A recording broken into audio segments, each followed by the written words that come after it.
The world had never been quieter, or at least that was how it felt to Jack Miller as he stood on the cracked asphalt of a deserted highway outside Chicago. The wind carried an eerie stillness, broken only by the distant hum of alien machinery in the sky. Above him loomed one of the massive ships, its sleek surface shimmering like liquid metal under the pale morning sun. It stretched farther than the eye could see, blotting out clouds and casting long shadows across the landscape below. Jack tightened his grip on the rifle slung over his shoulder. He wasn't sure why he bothered carrying it anymore. Nothing they'd tried so far had worked against the invaders. Not bullets, not missiles, not even the most advanced military technology humanity could muster. Every attempt ended the same way: failure. The aliens didn't just have superior weapons. They seemed untouchable, almost godlike in their power. And yet here he was, standing alone on this empty road, staring up at the thing that had turned the earth into chaos. He glanced behind him toward the city. What was left of it anyway? Buildings lay in ruins, their skeletal remains jutting out like broken teeth against the horizon. Fires smoldered in the distance, sending plumes of black smoke spiraling into the air. Cars were abandoned haphazardly along the streets, some with doors still open as if people had fled in panic. Jack wondered how many of them had made it out, alive, or if any of them had. It had all happened so fast. One day life went on as usual, people rushing to work, kids playing in parks, families gathering for dinner, and the next, the skies filled with these monstrous ships. No warnings, no negotiations, nothing, just destruction. Entire cities wiped off the map within hours. Governments scrambled to respond, but it was useless. The aliens weren't interested in talking. They came, they saw, and they conquered. And then there was the energy. That strange, pulsating glow that radiated from the ships whenever they descended closer to the ground. At first, scientists thought it was some kind of weapon or communication signal. But when people started getting too close, accidentally, or otherwise, they realized it was something else entirely. Something transformative. Jack shuddered at the memory. He'd seen it happen himself just 2 days ago. A group of survivors had gathered near what used to be downtown Chicago, trying to scavenge supplies from a toppled grocery store. Someone, a young man barely out of his teens, had wandered too close to the edge of the ship's shadow. There was a flash of light, blinding and intense, and then silence. When Jack ran over, the kid was lying on the ground, convulsing violently. His eyes glowed faintly, and his skin felt hot to the touch, like he was burning up from the inside. Before anyone could do anything, the kid screamed, a sound so raw and primal it sent chills down Jack's spine, and collapsed. That was the last time Jack saw him. Whoever, or whatever, he had become after that, Jack didn't know. All he knew was that something about those lights changed people. Forever. "Hey, you okay?" Jack snapped out of his thoughts and turned to see Laura Davis walking toward him. She looked small compared to the vast emptiness around them, her thin frame wrapped in a tattered jacket that did little to shield her from the cold wind. Her dark hair was tied back in a messy ponytail, and her face bore the same exhaustion everyone seemed to carry these days. But there was something else in her expression. Curiosity, maybe, or determination. Whatever it was, it set her apart from the others.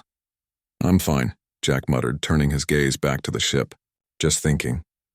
Laura stopped beside him and followed his line of sight. For a moment, neither of them spoke. Then she said softly, "Do you think we're doing the right thing? Staying here, I mean." Jack shrugged. "Doesn't matter what I think. We don't exactly have a lot of options." She frowned, but didn't argue. Instead, she pulled her jacket tighter around herself and stared up at the ship. "Do you think they're watching us?" she asked after a while. "Probably." Jack's voice was flat, devoid of emotion. "They've been watching since the beginning. Why stop now?" Laura didn't respond. Maybe she didn't know what to say. Or maybe she didn't want to admit that deep down, she was scared. Scared of the ships, scared of the changes happening to people, scared of whatever might come next. Jack understood. Hell, he was scared too. He just didn't let it show. The two of them stood there for a while longer, lost in their own thoughts. Around them, the world remained eerily silent, save for the occasional groan of collapsing structures in the distance. It was hard to believe that less than a week ago, this place had been bustling with life. Now it felt like a graveyard. Eventually, Laura broke the silence. What do you think happens to us if, we get caught in that light? Jack hesitated before answering. He'd been asking himself the same question ever since he saw the kid collapse. I don't know, he admitted finally. Maybe we die. Maybe we turn into something else. Either way, it's not going to be pretty. Laura nodded slowly as if she'd expected that answer. But what if it's not bad? She pressed. What if it's different? Different doesn't mean better, Jack replied sharply. He immediately regretted his tone and softened his voice. Look, I get it. You're curious. We all are. But messing with that stuff, it's dangerous. You saw what happened to that kid. Do you really want to end up like him? Laura opened her mouth to respond, but before she could say anything, a loud rumble echoed through the air. Both of them froze, their heads snapping toward the source of the noise. The ground beneath their feet vibrated slightly, and the hum from the ship grew louder, more menacing. They're coming again, Laura whispered, her voice trembling. Jack instinctively reached for his rifle, even though he knew it wouldn't make a difference. Get back to the shelter, he ordered, his voice firm despite the knot of dread forming in his stomach. Now. But no arguments. Go.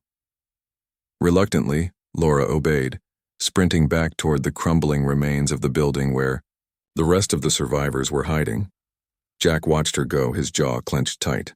Then he turned his attention back to the ship, bracing himself for whatever was about to happen. Above him, the massive vessel began to descend, its glowing underside pulsating with an otherworldly energy. The light grew brighter, more intense, until it felt like staring directly into the sun. Jack squinted against the glare, his heart pounding in his chest. He wanted to run, to follow Laura and hide like everyone else. But something rooted him to the spot, holding him there as if invisible chains bound him to the ground. And then, without warning, the light surged forward, engulfing everything in its path, including Jack. For a brief moment, he felt nothing, just a strange warmth spreading through his body, like stepping into sunlight on a cold winter's day. Then the pain hit. It started as a dull ache in his temples, quickly escalating into a searing agony that consumed every inch of him. He dropped, to his knees, clutching his head as images flooded his mind. Flashes of battles he'd never fought, faces he didn't recognize, voices screaming in languages he couldn't understand.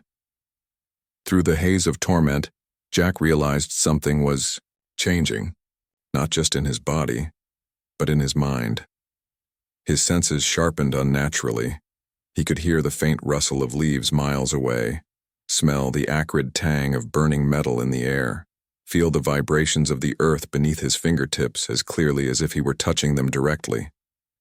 The world around him seemed sharper, clearer, more vivid than it ever had before. And then, just as suddenly as it had begun, the pain subsided. Jack gasped for breath, his body trembling as he struggled to regain control. Slowly, he pushed himself to his feet, his legs shaky but steady enough to hold him upright. He looked around, half expecting to see some visible sign of the transformation he'd just undergone, but everything appeared normal, or as normal as it could be given the circumstances, except for one thing. In the distance, the alien ship hovered silently, its glow dimmer now, almost as if it were waiting. Waiting for what? Jack didn't know. But as he stared up at it, a single thought crossed his mind. This isn't over. Not even close. Jack didn't know how long he stood there staring up at the alien ship. Minutes? Hours? Time felt slippery, like sand slipping through his fingers. His body ached in ways it never had before, but it wasn't just physical pain. It was something deeper, like his very essence had been rewired. He could still feel the echoes of that strange warmth coursing through him, tingling beneath his skin. It wasn't unpleasant exactly, but it wasn't natural either. He finally turned away from the ship and started walking back toward the shelter where Laura and the others were hiding. Each step felt heavier than the last, not because of exhaustion, but because of the weight of what had just happened. What was happening to him? Was he still human? Or had that light changed him into something else entirely? When he reached the ruined building, he hesitated for a moment outside the makeshift entrance, a gap in the crumbling wall covered by a tattered tarp. Voices drifted out from inside, low and tense. They were arguing again. Jack sighed and pushed, the tarp aside, stepping into the dimly lit space. The survivors looked up as he entered, their faces pale and drawn. Some of them flinched when they saw him, as if expecting him to collapse or scream or do something equally horrifying. Laura was sitting on the floor near the back, her knees pulled up to her chest. She locked eyes with Jack immediately, her expression unreadable. "You're alive," she said simply, though her voice carried a note of surprise. "Yeah," Jack replied, brushing past her without meeting her gaze. He dropped his rifle onto a pile of supplies in the corner and leaned against the wall, trying to act casual. But the truth was, he didn't trust himself right now. Not after what he'd just experienced. One of the other survivors, a middle-aged man named Paul, cleared his throat nervously. What happened out there?" Jack shrugged. "Nothing important." "That's bull," another voice cut in. It belonged to Karen, a wiry woman with sharp features who always seemed to be spoiling for a fight. "We heard the noise, saw the light. Don't tell us nothing happened." Jack shot her a glare, but before he could respond, Laura spoke up. "Leave him alone," she said firmly. "If he doesn't want to talk about it, that's his choice." Karen rolled her eyes but didn't press further. The room fell silent again, except for the occasional cough or shuffle of feet. Jack closed his eyes and let his head rest against the cool concrete behind him. He could feel everyone's eyes on him, their curiosity mixed with fear. He hated it, but worse than their stares was the feeling bubbling inside him. An itch he couldn't scratch, a hunger he couldn't name. Ever since the light had touched him, his senses had been on overdrive. He could hear every breath, every heartbeat in the room. He could smell the sweat and dirt clinging to their clothes. And beneath it all, he could sense something else. Faint vibration, almost like a hum, coming from each of them. It made his skin crawl. "Are you okay?" Laura asked quietly, breaking the silence. Jack opened his eyes and looked at her. She was closer now, crouched beside him with a concerned expression. For a moment he considered lying, telling her everything was fine. But then he remembered the way she'd pressed him earlier about the light, about what it might do to people. She wouldn't believe him if he lied. "I don't know," he admitted reluctantly. "Something's off."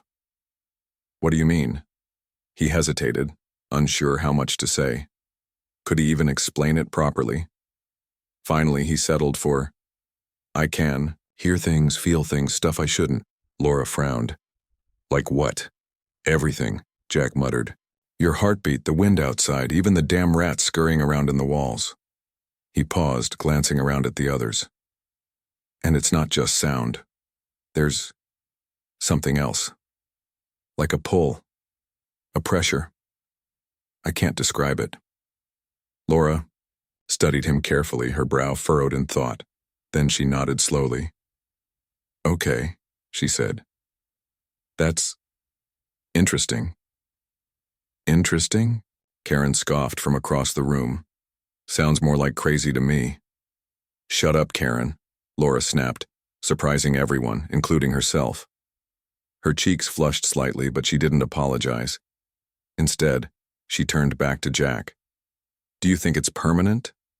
Jack shook his head. "I have no idea. Maybe. Probably." Before Laura could respond, Paul spoke up. "This isn't normal," he said, his voice shaky. "Whatever those lights are doing to people, it's not right. We should stay away from them." "Easier said than done," Jack muttered darkly. "They're everywhere." "But maybe we can avoid them," Laura suggested. "Find somewhere safe, somewhere far from the ships." "And go where?" Karen demanded. "There's nowhere left. Those things have taken over everything. She's right, Jack added grimly. Even if we run, we're just delaying the inevitable. Sooner or later, they'll find us. The group fell silent again, the weight of his words sinking in. No one argued this time. They all knew he was right. After a few minutes, Laura stood up and walked over to a small table in the center of the room. On it lay a map of the surrounding area, marked with red X's where alien activity had been spotted. She stared at it for a moment, her lips pressed into a thin line. Then she turned back to Jack. "We need answers," she said firmly. "About the lights, about what they're doing to people. If we figure that out, maybe we can fight back." Jack raised an eyebrow. "Fight back? With what, rocks?" "I'm serious," Laura insisted. "There has to be someone studying this, scientists, government, someone. We just need to find them." Jack wanted to argue, to tell her she was being naive. But part of him, the same part that had kept him rooted to the spot during the light show, wondered if she might be onto something. If anyone could figure this mess out, it would be the people who actually understood science. People smarter than him. "Fine," he said finally. "Say we try.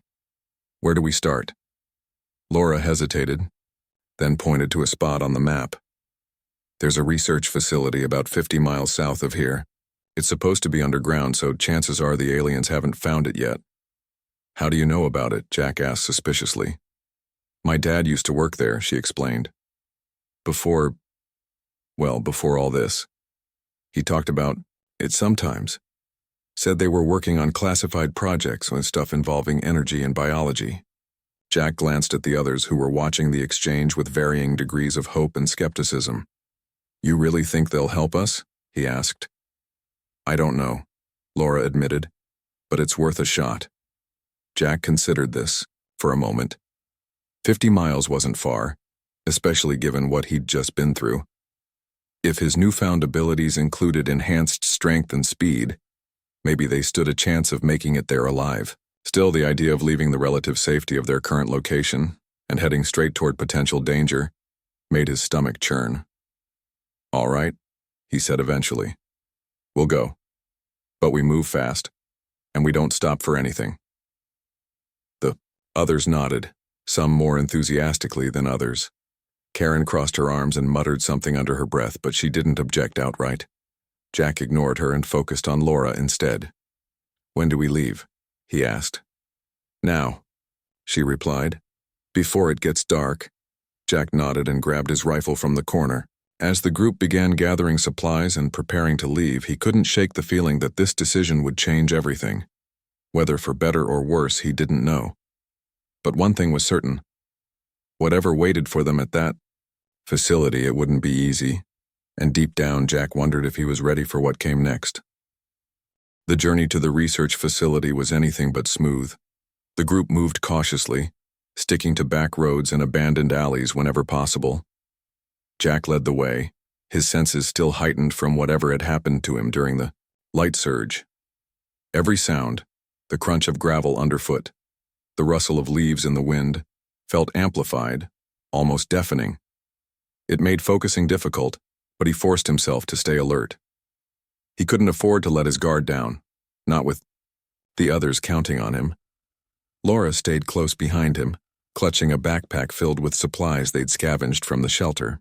She kept glancing over her shoulder, her eyes scanning the horizon for any sign of alien activity.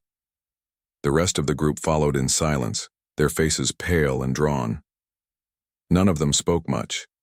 They were too busy trying to survive the trek. They walked. Jack noticed something strange.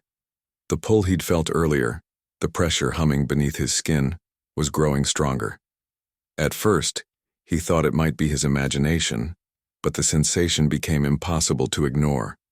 It wasn't painful exactly, more like an itch that refused to go away, and it seemed to be coming from somewhere specific, pulling him forward like an invisible thread. "Do you feel that?"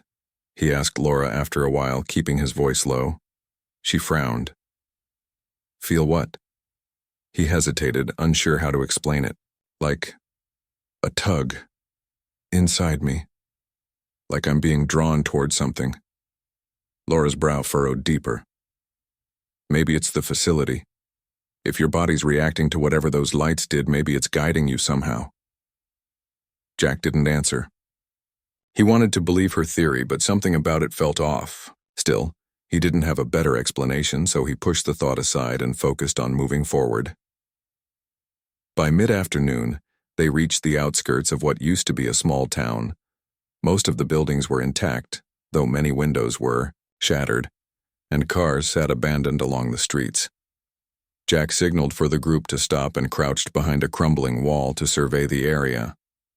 "We need to move quickly," he whispered. "This place feels too exposed." No one argued. They slipped into the shadows, sticking close to the walls as they navigated through the eerily quiet streets. The only sounds were the soft patter of their footsteps and the occasional groan of settling rubble. Even the birds were silent, as if nature itself had fled the invasion. They were halfway through the town when Jack froze. His sharp hearing picked up something, a faint hum, almost like electricity crackling in the air. It wasn't loud, but it was unmistakable. He held up a hand, signaling for the others to stop. "What is it?" Laura whispered, her voice barely audible. Jack shook his head. "I don't know, but it's not good." Before anyone could respond, the source of the noise revealed itself. Around the corner, a group of alien drones emerged, their sleek metallic bodies glinting in the sunlight. They moved with eerie precision, their movements fluid and mechanical at the same time. Each one stood at least 7 feet tall, its elongated limbs tipped with razor-sharp claws. Their heads were smooth and featureless, except for glowing red orbs where eyes should have been. Karen gasped, and Paul instinctively stepped backward, nearly tripping over a piece of debris. Jack shot them both a sharp look, silently urging them to stay quiet. The drones hadn't spotted them yet, but it was only a matter of time. "We need to go. Now," Jack murmured, his voice tight with urgency. Laura nodded and gestured for the others to follow. Slowly, carefully, they began retreating the way they'd come. But just as they reached the edge of the street, one of the drones turned its head sharply in their direction. Its orb-like eye pulsed brighter, and a low, guttural sound echoed from within its chest. "They see us," Karen hissed, panic creeping into her voice. "Run!" Jack barked, shoving her forward. The group bolted, their footsteps pounding against the pavement. Behind them, the drones let out a series of high-pitched screeches and gave chase. Jack glanced over his shoulder and saw them closing in fast, their long legs covering ground with terrifying speed. He cursed under his breath and pushed harder, his muscles screaming in protest. "Over here!" Laura shouted, pointing toward a narrow alley between 2 buildings. Without hesitation, she darted into it, the others following close behind. Jack brought up the rear, making sure everyone made it inside before turning to face the drones. He braced himself as the first one rounded the corner, its claws extended and ready to strike. For a split second, fear gripped him, but then something primal took over. His body moved on its own, faster than he thought possible. He dodged the drone's swipe with ease and delivered a powerful punch to its torso, sending it stumbling backward. To his astonishment, his fist left a dent in the metal. "What the hell?" he muttered, staring at his hand. There was no time to dwell on it. Another drone lunged at him, forcing him to dive out of the way. He rolled to his feet and grabbed a chunk of broken concrete from the ground, hurling it at the creature with all his strength. The makeshift projectile struck its glowing eye, shattering it instantly. The drone staggered, momentarily blinded, giving Jack enough time to slip past it and rejoin the others. "Keep moving," he yelled, catching up to the group. They sprinted through the alley, emerging onto another street lined with empty storefronts. Laura pointed to a large garage door at the end of the block. "In there," she called. Jack nodded and helped the others pry it open, revealing a dark, cluttered space inside. Once everyone was through, they slammed the door shut and barricaded it with whatever heavy objects they could find. Outside, the drones screeched and pounded against the metal, but it held firm. For now. For several minutes, no one spoke. They simply collapsed onto the floor, gasping for breath and trying to process what had just happened. Jack leaned against the wall, his heart racing. His hands were trembling, Not from fear, but from adrenaline. He flexed his fingers, still marveling at the strength he'd displayed back there. What had the light done to him? "You saved us," Laura said finally, breaking the silence. Her voice was soft, almost reverent. "I got lucky," Jack replied gruffly. "Next time, we might not be so fortunate." "There won't be a next time," Karen snapped, her usual hostility returning. "We're dead anyway, those things are everywhere." "Stop it," Laura shot back, her tone sharper than usual. "Panicking won't help us." Karen opened her mouth to argue, but Paul cut her off. "She's right, we need to focus, figure out what's going on." Jack nodded slowly. "First, we find the facility. Then we figure out what the hell is happening to me and maybe the rest of us." Laura pulled out the map again and spread it across the floor. Using a flashlight, she traced their current location and pointed to a spot marked with a star. "This is where the facility should be. If we keep moving south, we'll reach it by nightfall." "No way," Karen protested. "It's suicide." "It's our best shot," Laura countered. "If we stay here, those things will tear us apart." Karen glared at her but didn't argue further. After a moment, she sighed and nodded reluctantly. "Fine, but if we die, I'm blaming you." Ignoring her comment, Jack stood up and adjusted his rifle strap. "Let's move. We've wasted enough time already." The group gathered their belongings and prepared to leave the safety of the garage. As they stepped back out into the open, Jack couldn't shake the feeling that they were being watched. He scanned the rooftops and shadows, searching for any sign of movement. Nothing seemed out of place, but the unease lingered. "Stay close," he warned the others, "and keep your eyes peeled." They resumed their journey, moving as quickly and quietly as possible. The sun dipped lower in the sky, casting long shadows across the landscape. The air grew colder, and the tension among the group tightened with each passing mile. No one spoke, the weight of their situation pressing down on them like a physical force. Finally, as twilight settled over the horizon, they reached the edge of a dense forest. Beyond the trees, nestled in a valley below, was the entrance to the underground facility. A massive steel door stood partially ajar, surrounded by thick vines and moss. It looked ancient, untouched by the chaos above ground. "This is it," Laura whispered, her voice tinged with awe. Jack approached the door cautiously, his senses on high alert. He pushed it open further, revealing a set of concrete stairs leading downward into darkness. The air smelled damp and stale, like it hadn't been disturbed in years. "Well?" Karen asked nervously. "Are we going in or not?" Jack glanced, back at the group, meeting each of their eyes in turn. "Yeah," he said firmly. "We're going in." And with that, they descended into the unknown, leaving the world above and the aliens behind, for now. The air inside the facility was heavy, thick with the scent of rust and mildew. The group moved cautiously down the narrow staircase, their footsteps echoing softly against the concrete walls. Jack led the way, his rifle raised and ready, though he doubted it would do much good if they were ambushed. Laura followed close behind, holding a flashlight that cast shaky beams of light into the darkness. The others trailed after them, their faces pale and tense. At the bottom of the stairs, they found themselves in a long corridor lined with metal doors. Most of them were shut tight, but a few hung slightly ajar, revealing empty rooms beyond. The place looked abandoned, untouched by human hands for years, or perhaps decades. Dust coated every surface, and cobwebs clung to the corners like ghostly curtains. "Do you think anyone's still here?" Paul asked nervously, his voice barely above a whisper. "I don't know," Laura replied, her tone steady despite the uncertainty.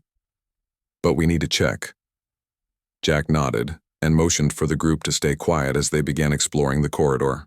Each step felt heavier than the last, not because of physical exhaustion but because of the oppressive silence surrounding them. It wasn't just quiet. It was dead silent, as if even the air itself refused to move.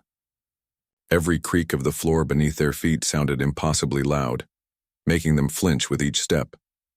They reached the end of the hallway and found a larger room filled with old equipment, computers, monitors, and machines whose purpose none of them could guess. Everything was covered in a thick layer of dust except for one desk near the far wall. On it sat a stack of papers, neatly arranged as if someone had been working there recently. Laura approached the desk cautiously, brushing away some of the grime with her sleeve. She picked up one of the papers and scanned it quickly, her eyes widening as she read. "This is incredible," she murmured under her breath. "What is it?" Jack asked, stepping closer. "It's research notes," Laura explained, flipping through the pages. "About the lights. About what they're doing to people." Karen snorted from behind them. "Great. So this place knows how to turn us into freaks too?" "No, listen," Laura insisted, ignoring her sarcasm. "It says here that the energy from the alien ships isn't random. It's designed to interact with human biology, to change it. But it doesn't affect everyone the same way." Jack frowned. "What do you mean?" Laura pointed to a section of the notes. "Some people develop heightened senses. Others gain strength or speed. And a few—" She hesitated, glancing at Jack briefly before continuing. "A few develop abilities beyond anything normal humans are capable of." "You're saying the light makes us into superhumans?" Karen asked skeptically. "Not exactly," Laura corrected. "It's more complicated than that. The notes mention something called adaptive evolution. Basically, the energy forces our bodies to adapt rapidly, but it comes at a cost." "What kind of cost?" Paul asked, his voice trembling. Laura hesitated again, clearly uncomfortable. "It says here that prolonged exposure can lead to instability, mental and physical. Some subjects became aggressive, uncontrollable. Others didn't survive." An uneasy silence fell over the group. They all glanced at Jack, who shifted uncomfortably under their stares. He hadn't told them about the strange urges he'd been feeling since the light touched him, the itch beneath his skin, the faint hum in his ears. But now he wondered if they were signs of what Laura had just described. Was he losing control? "We need to keep looking," Jack said finally, breaking the tension. "If there's more information here, we need to find it." Laura nodded and tucked the papers into her backpack. Together they continued deeper into the facility, navigating through more corridors and rooms until they stumbled upon a large chamber unlike anything they'd seen so far. The walls were lined with glass pods, each containing a person suspended in some kind of glowing liquid. Tubes and wires connected the pods to a central console, blinking faintly with green and blue. "Lights, what the hell is this?" Karen whispered, her voice tinged with horror. Jack stepped closer to one of the pods and peered inside. The face of a young woman stared back at him, her eyes closed as if she were sleeping. Her body floated weightlessly in the liquid, her skin glowing faintly with an unnatural hue. He turned to another pod and saw a man, then another and another, dozens of them, all perfectly preserved. "They're alive," Laura said softly, examining the console. "These systems are keeping them stable." "For what?" Jack demanded, his voice rising. "Why are they doing this?" Laura didn't answer immediately. Instead, she scrolled through the data displayed on the screen, her expression growing darker with each passing second. Finally, she turned to the group, her face pale. "It's worse than I thought." "What is?" Paul asked, his voice shaking. "The aliens aren't just invading," Laura explained. "They're experimenting. These people, they're test subjects. The aliens are using them to study how the energy affects human biology, to see how far they can push it." "To make us stronger?" Karen asked, her tone bitter. "Guess they figured out we're weaklings compared to them." "No," Laura replied sharply. "It's not about making us stronger. It's about finding weaknesses, exploiting them, turning us into weapons or tools for their own purposes." Jack clenched his fists, anger bubbling inside him. He wanted to smash the console, rip the tubes from the walls, free the people, trapped in those pods. But he knew it wouldn't help. Not without understanding what he was dealing with first. Before anyone could say anything else, a low rumble echoed through the chamber. The ground beneath their feet vibrated slightly, and the lights flickered. Jack's instincts kicked in immediately. Move, he barked, grabbing Laura's arm and pulling her toward the nearest exit. The others followed without question, sprinting back through the corridors as the rumbling grew louder. Behind them, the sound of metal groaning and glass shattering filled the air. Whatever was happening, it wasn't natural and it wasn't good. They reached the stairway leading back to the surface and started climbing as fast as they could. Halfway up, Jack paused and glanced over his shoulder. Through the haze of dust and debris, he caught a glimpse of movement, something large and mechanical emerging from the shadows below. Its glowing red orb pulsed menacingly, and its claws scraped against the walls as it ascended. "Faster!" Jack yelled, pushing himself harder. His legs burned with effort, but he ignored the pain. Reaching the top, he shoved open the steel door and ushered the others outside just as the drone burst onto the landing behind them. The group scattered, diving for cover among the trees. Jack turned to face the creature, his heart pounding in his chest. This time, there was no hesitation. His body reacted instinctively, faster and stronger than ever before. He lunged at the drone, delivering a powerful kick that sent it stumbling backward. Sparks flew from its torso as its system shorted out momentarily, but it recovered quickly, letting out a deafening screech and charging at him again. Jack dodged its claws and grabbed a fallen branch, swinging it like a bat. The wood shattered upon impact, but it gave him enough time to retreat further into the forest. "Jack!" Laura shouted from somewhere nearby. "Over here!" he spotted, her waving frantically from behind a cluster of bushes, and ran toward her. The rest of the group was already huddled together, their faces pale with fear. Behind them, the drone stood at the edge of the clearing, scanning the area with its pulsating. "Orb, we need to go," Jack said urgently. "Now." Laura nodded and pulled out the map again, studying it quickly.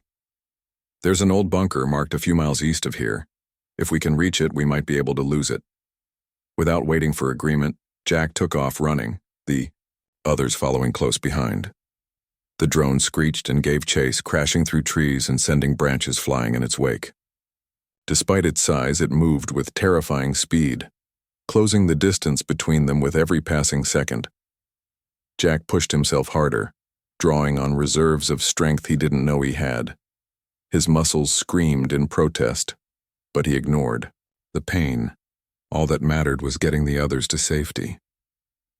Finally, after what felt like hours, they reached the bunker, a small, unassuming structure half buried in the ground. Jack yanked open the heavy metal door and ushered everyone inside, slamming it shut just as the drone emerged from the trees. Its claws scraped against the exterior, leaving deep gouges in the metal, but it couldn't break through. For several minutes, no one spoke. They simply collapsed onto the cold concrete floor, gasping for breath and trying to process what had just happened. Outside, the drone screeched in frustration before retreating into the forest. Jack leaned against the wall, his chest heaving. His mind raced with questions. What had they uncovered in that facility? Why were the aliens experimenting on humans? And most importantly, what was going to happen to him and the others as the effects of the light continued to spread? One thing was certain: they weren't safe. Not yet. And the answers they sought were still far out of reach.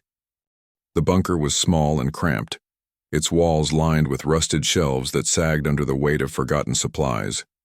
A single flickering bulb hung from the ceiling, casting weak light across the dingy space. The air smelled damp and musty, like it hadn't been disturbed in years. It wasn't much, but it was enough to give them a moment's reprieve from the chaos outside. Jack sat on the cold concrete floor, his back pressed against the wall. He stared at his hands, flexing his fingers absently as he tried to process everything they'd seen and everything he'd done. The fight with the drone had left him shaken, not because of fear, but because of how easily his body had responded. Every punch, every dodge, every burst of speed felt natural, instinctive, like he'd been born to do it. But that wasn't normal. Nothing about what had happened to him or to any of them was normal. "Are you okay?" Laura asked softly, crouching beside him. Her voice pulled him out of his thoughts, though he didn't look up immediately. "I don't know," he admitted, after a pause. "I feel different." She nodded slowly, her expression thoughtful. "Different how?" "It's hard to explain," Jack said. frowning as he searched for the right words. It's like my body knows things it shouldn't, like it's faster, stronger, but also sharper. I can hear things, sense things, it's overwhelming. Laura studied him carefully, her brow furrowed. Do you think it's getting worse? I don't know, he repeated, his tone heavier this time. Maybe. Or maybe it's just me getting used to it. Karen snorted from across the room, where she sat hunched over with her arms crossed. Used to being a freak, you mean? Jack shot her a sharp glare, but Laura cut in before he could respond. Enough, Karen, she said firmly. We're all dealing with this in our own way. Attacking each other isn't going to help. Karen rolled her eyes, but didn't argue further. Instead, she leaned back against the wall and muttered something, under her breath that no one bothered to decipher. Paul cleared his throat nervously, breaking the tension. So, what now? Do we just stay here until those things find us again? No, Jack replied immediately. His voice was firm, leaving no room for debate. We need answers, and sitting around waiting won't get us anywhere. But where do we even start? Paul asked, his voice trembling slightly. That facility was crawling with aliens or whatever those drones are. We barely made it out alive. We go back, Jack said simply. Laura's head snapped toward him, her eyes wide with disbelief. Back? Are you serious? Yes, he insisted, meeting her gaze steadily. There's more there, more information. Maybe even weapons or tech we can use against them. If we want to survive, we have to take risks. That place is a death trap, Karen interjected, her voice rising. You saw what happened down there. Those things will tear us apart. And running won't save us either, Jack countered, sharply. If we don't figure out what they're doing and why, they'll keep coming. They'll never stop. Laura hesitated, glancing between Jack and the others. Finally, she sighed and nodded reluctantly. He's right. As much as I hate to admit it, staying hidden isn't an option. Not if we want to fight back. Karen threw up her hands in exasperation. Fight back? With what? Our bare hands? If we have to, Jack said grimly. But we won't, not entirely. What do you mean? Laura asked, tilting her head curiously. Jack hesitated, unsure how to explain what he'd started to suspect. Those lights, the energy, they're changing us. All of us. Maybe not in the same way, but it's happening. Look at me. Look at what I can do now. What if the rest of you aren't far behind? The group fell silent, the weight of his words sinking in. Each of them glanced at their own hands, as if expecting to see some visible sign of transformation. None of them spoke, but the unease in the air was palpable. You really think so? Laura asked finally, her voice soft but steady. I don't know, Jack admitted, but it makes sense. Why else would they be experimenting on people? Why else would they leave survivors like those in the pods? Laura nodded slowly, her expression thoughtful. If that's true, then maybe we're stronger than we realize. Or crazier, Karen muttered under her breath. Ignoring her, Jack stood up and adjusted his rifle strap. We rest here for now, regroup. Then we go back to the facility. Together. No one argued, whether out of fear, exhaustion, or reluctant agreement. They all seemed willing to follow his lead. For now. One by one, they settled into corners of the bunker, trying to catch their breath and gather their strength. The flickering bulb overhead buzzed faintly, its light casting long shadows across the walls. Hours passed in uneasy silence. Jack couldn't sleep, his mind racing with questions and possibilities. He kept replaying the events of the day in his head, the chase, the fight, the eerie sight of those glowing pods. Something about them lingered in his thoughts, gnawing at the edges of his consciousness. There was more to it than experiments, more than weapons. He could feel it, though. He couldn't quite put it into words. Eventually, he stood up and walked over to Laura, who was sitting quietly near the entrance. She looked up as he approached, her face illuminated by the dim light. Can't sleep? She asked softly. Not really, he replied, crouching beside her. Too much to think about. She nodded in understanding. Me too. For a moment, Neither of them spoke. Then Jack broke the silence. "What did you see in those notes before we got interrupted?" Laura hesitated, her gaze dropping to the floor. Some of it was technical stuff, things I didn't fully understand, but there was one part that stuck out. It mentioned patterns, consistent changes in human biology based on exposure to the energy. "Patterns?" Jack echoed, frowning. "Like what?" "Strength, speed, reflexes, things like that. But also instincts. Aggression levels spiking. Some subjects became hyper-focused, almost predatory." Jack's stomach churned at the description. It sounded uncomfortably close to what he'd been experiencing lately. The heightened senses, the itch beneath his skin, the urge to move, to act, to fight. Was he losing control? "Do you think that's what's happening to me?" he asked quietly. Laura bit her lip, clearly uncomfortable. "I don't know. Maybe. But if it is, you're not alone." Jack glanced at her sharply. "What do you mean?" She hesitated again, then reached into her backpack and pulled out the crumpled research notes. Flipping through them, she pointed to a section near the bottom of one page. "Look at this." Jack squinted at the handwritten text, struggling to make sense of the jargon. Laura summarized it for him. They noted cases where multiple subjects developed similar traits after prolonged exposure, like their bodies were adapting collectively, not individually. "Collectively?" Jack repeated, his frown deepening. "You mean like together?" "Exactly," Laura said, nodding. "Like the energy connects them somehow, makes them work as a unit." A chill ran down Jack's spine. He thought about the others in the bunker, sleeping fitfully in their corners. Were they feeling it too? The pull, the pressure, the strange hum beneath their skin? Or was he imagining things? Before he could ask more, a sudden noise outside startled them both.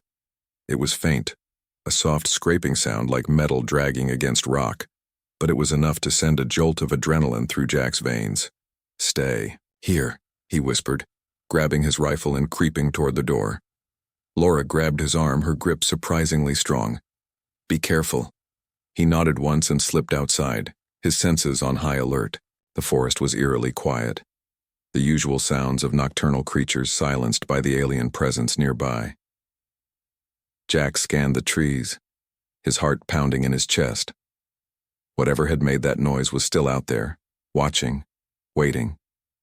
Then, without warning, a figure stepped into view, a tall, shadowy silhouette outlined by the pale moonlight. At first, Jack thought it was another drone, but something about the shape was off. It moved differently, more fluidly, almost human-like. "Who's there?" Jack called out, raising his rifle cautiously. The figure didn't respond. Instead, it took another step forward, revealing itself in the dim light. Jack froze, his breath catching in his throat. Standing before him was a man, or at least something that looked like one. His skin shimmered faintly, reflecting the moonlight. In unnatural ways, his eyes glowed with the same eerie red hue as the drone's, but his expression was calm, almost serene. "You shouldn't be here," the man said, his voice low and smooth, devoid of emotion. Jack tightened his grip on the rifle. "What are you?" The man tilted his head slightly, studying him with an intensity that sent chills down Jack's spine. "An experiment," he replied simply. "Just like you." Jack's mind raced. Experiment?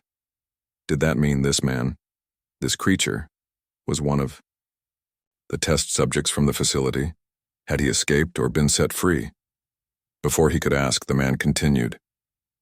"They've chosen you," he said, his tone almost reverent. "You and the others, you're special." "Special how?" Jack demanded, his voice sharper than intended. The man smiled faintly, though it didn't reach his glowing eyes. "You'll see. Soon." With that, he turned and disappeared into the shadows, moving so quickly that Jack barely registered his departure. For several seconds, Jack stood frozen, his mind reeling. What had just happened? Who, or what, was that man? And what did he mean by chosen? Shaking off the shock, Jack hurried back inside the bunker. Laura looked up immediately, her eyes wide with concern. "What was it?" she asked urgently. Jack hesitated, unsure how to explain what he'd seen. Finally, he settled for trouble. Big trouble.